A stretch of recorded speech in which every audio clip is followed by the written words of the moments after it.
নয়। উদ্দেশ্যটা তো বোলপুর যেভাবে আমাকে মাথা নিচু করতে বলেছিল তাদের কাছে আমি তা হইনি।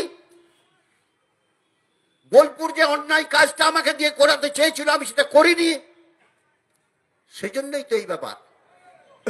কিন্তু মনে রাখবেন, ধর্মের কল বাতাসে নড়ে,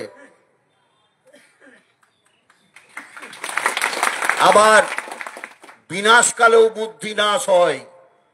এই দুটো কথা মাথায় রাখবেন। ধর্মের কল বাতাসে নড়ে, বিনাশকালেও বুদ্ধি নাশ হয়। বুদ্ধি যখন নাশ হবে, একটার পর একটা ভুল তার মধ্যে থেকে হতে থাকবেই থাকবে। এটাই হতে চলেছে। সেজন্য এভাবে সংগঠন নষ্ট করা যাবে না। এখন পরিস্থিতিটা কি দাঁড়িয়েছে? মমতা বন্দ্যোপাধ্যায়, অভিষেক বন্দ্যোপাধ্যায় আমাদের নেতা, তাদের নেতৃত্বে জেলায় একটা কোর কমিটি তৈরি করে দেওয়া হলো।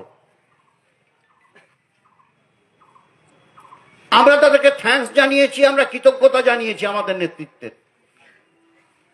ডক্টর আশিস বন্দ্যোপাধ্যায় চেয়ারম্যান, তিনি একজন অধ্যাপক মানুষ, তিনি পিএইচডি করা মানুষ, তিনি ডক্টরেট উপাধি পেয়েছেন, ডক্টর আশিস বন্দ্যোপাধ্যায়। সেই মানুষটাকে দলের চেয়ারম্যান করে তার লিডারশিপে একটা কোর কমিটি 9 জনের করা হয়েছে। মমতা বন্দ্যোপাধ্যায়, অভিষেক বন্দ্যোপাধ্যায় ভুল করেছেন? ভুল করেছেন? কোনো গালমন্দ করা লোককে কিন্তু উনি বসাননি। খুব ইম্পার্সিয়াল জাজমেন্ট। তিনি একটি যোগ্য মানুষকে নেতৃত্ব দিয়েছেন। এটাই তো হওয়া উচিত, এবং আমরা মনে করি এটা সঠিক কাজ হয়েছে দলের জন্য। এবং তার নেতৃত্বে দল পরিচালিত হচ্ছে এবং আগামী দিনে হবে। 2026-এর নির্বাচন আসবে এবং নির্বাচনে আমরা ভালো ফল করব, এটা মাথায় রাখবেন। সেই ফলটা করতে গেলে আপনাদের যা যা কাজ,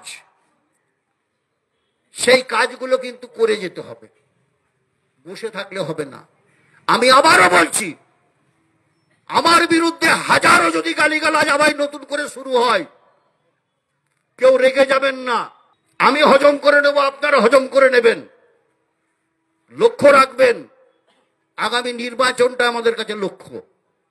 মমতা বন্দ্যোপাধ্যায়কে মুখ্যমন্ত্রী আসনে না বসালে আমরা বাংলার মানুষ ভালো থাকবো না। আমরা বাংলার মানুষ ভালো থাকবো না।